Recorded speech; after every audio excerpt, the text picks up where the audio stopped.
Salam jumpa kembali saudara-saudariku yang terkasih dalam Tuhan kita Yesus Kristus. Salam sejahtera untuk kita semua. Berkat dan cinta kasih Allah yang Maha Kuasa senantiasa menyertai kita. Hari Selasa 24 November 2020 adalah peringatan wajib Santo Andreas Dunglac, imam, dan kawan-kawan martir. Para misionaris Kristen pertama kali membawa iman Katolik ke Vietnam pada abad ke-16. Pada abad ke-17, ke-18, dan ke-19, umat Kristiani menderita penganiayaan oleh karena iman mereka. Banyak di antara mereka yang wafat sebagai martir, terutama dalam masa pemerintahan Kaisar Minmang sekitar tahun 1820 sampai tahun 1840.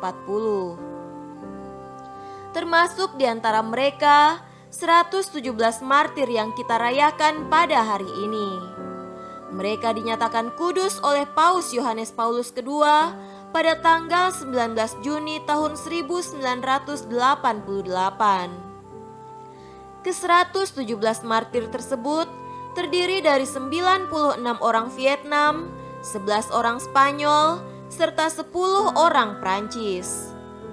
8 orang di antara mereka adalah uskup, 50 orang adalah imam, dan 59 orang lainnya adalah umat Katolik awam. Sebagian dari antara para imam tersebut adalah imam Dominikan, sedangkan yang lainnya adalah imam praja dari Serikat Misi Paris. Santo Andreas Dunglac yang mewakili kelompok pahlawan iman ini adalah seorang imam praja Vietnam. Marilah kita mendengarkan dan merenungkan bacaan-bacaan kitab suci. Bacaan pertama dari kitab Wahyu pasal 14 ayat 14 sampai 20.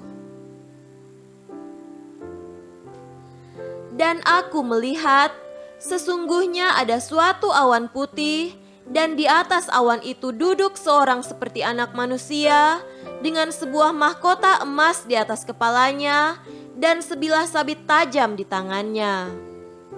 Maka keluarlah seorang malaikat lain dari bait suci.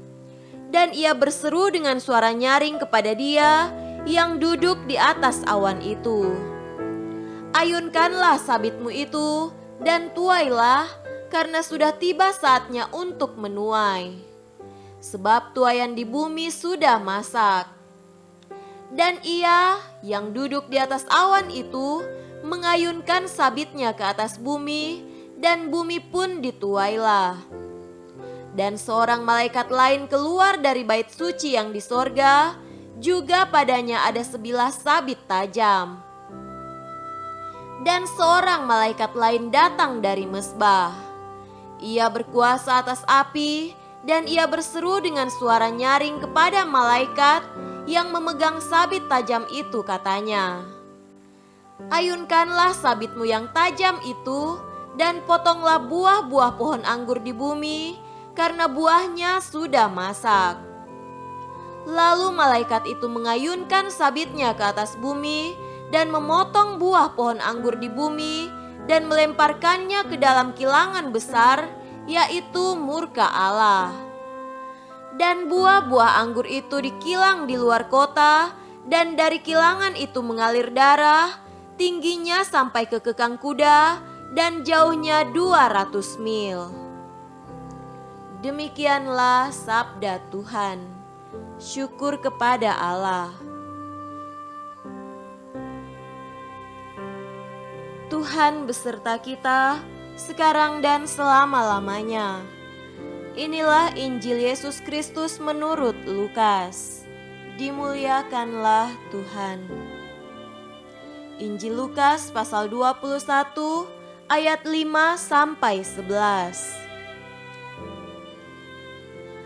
Ketika beberapa orang berbicara tentang bait Allah dan mengagumi bangunan itu yang dihiasi dengan batu yang indah-indah dan dengan berbagai-bagai barang persembahan, berkatalah Yesus, "Apa yang kamu lihat di situ akan datang harinya di mana tidak ada satu batu pun akan dibiarkan terletak di atas batu yang lain.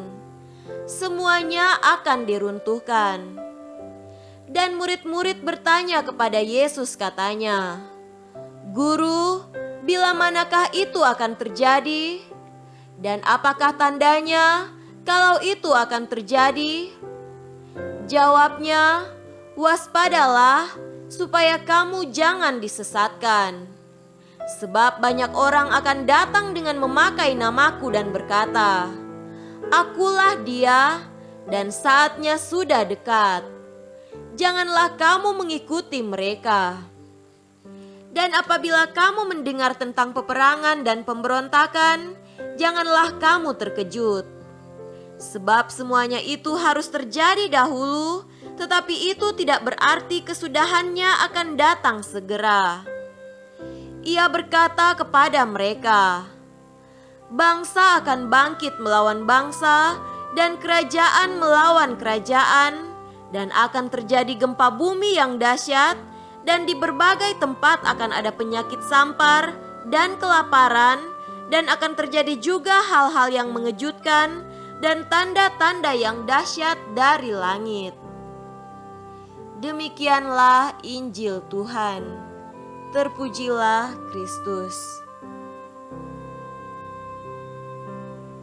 Saudara-saudariku yang terkasih dalam Tuhan kita Yesus Kristus, tema renungan kita pada hari ini adalah persekutuan umat beriman.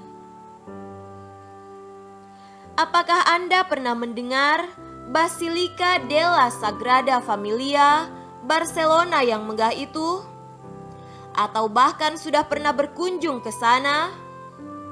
Basilika itu dibangun mulai tahun 1886 sampai sekarang masih dalam tahap pembangunan.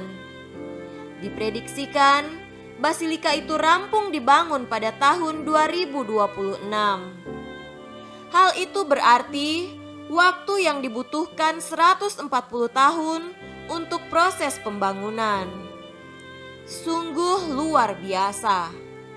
Saya membayangkan setiap turis yang datang ke sana pasti berdecak kagum menyaksikan basilika megah itu dan mengetahui fakta ini. Saudara-saudariku terkasih, dalam bacaan Injil pada hari ini ada beberapa orang yang mengagumi keindahan Bait Allah.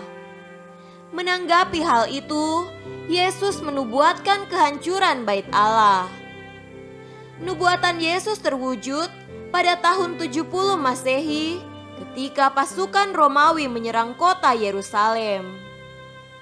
Nubuatan ini menyadarkan kita bahwa gereja yang sejati adalah persekutuan umat beriman, bukan bangunan fisik semata. Persekutuan ini yang mesti dirawat dan dijaga. Sebab percuma kita berdoa bersama-sama dalam satu gereja, tapi kita saling membenci dan memusuhi. Hal ini tidak berarti bahwa membangun gedung gereja itu sia-sia. Tidak demikianlah yang dimaksud.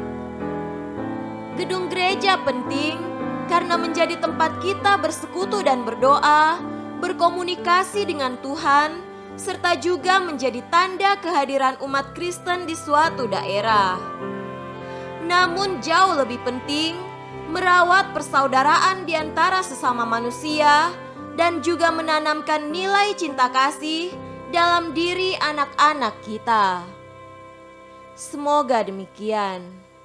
Amin.